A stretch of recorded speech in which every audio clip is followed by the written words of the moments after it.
बिस्मिल्लाहिर्रहमानिर्रहीम। चलिए आज फिर हम एक ऐसी हकीकत सुनने जा रहे हैं जो दिल को रोशनी देती है और सोच को बदल देती है। तो वीडियो को लाइक करें, शेयर करें और चैनल को सब्सक्राइब करना बिल्कुल मत भूलिएगा। चलिए वीडियो का आगाज करते हैं।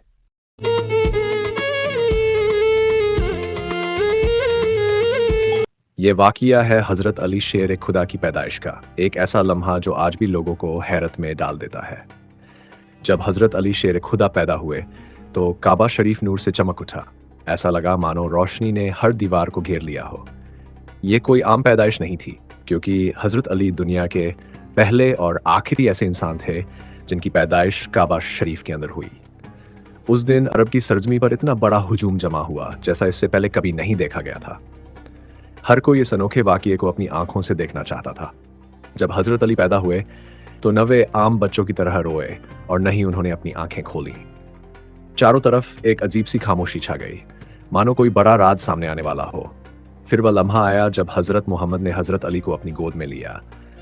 उसी पल हज़रत अली ने अपनी आंखें खोल दी और दुनिया में सबसे पहली नज़र हज़रत मोहम्मद के चेहरे पर पड़ी। ये देखकर लोगों के दिल कांप उठे। लोग आपस में कहने लगे, इस मुबारक बच्चे का नाम क्या रखा जाए। तभी हज़रत मोहम्मद ने फरमाया कि ऐसा बच्चा आज तक पैदा नहीं हुआ। इसकी पैदाइश बहुत ऊंची और अफजल है, इसलिए अल्लाह की मर्जी यही है कि इस बच्चे का नाम अली रखा जाए।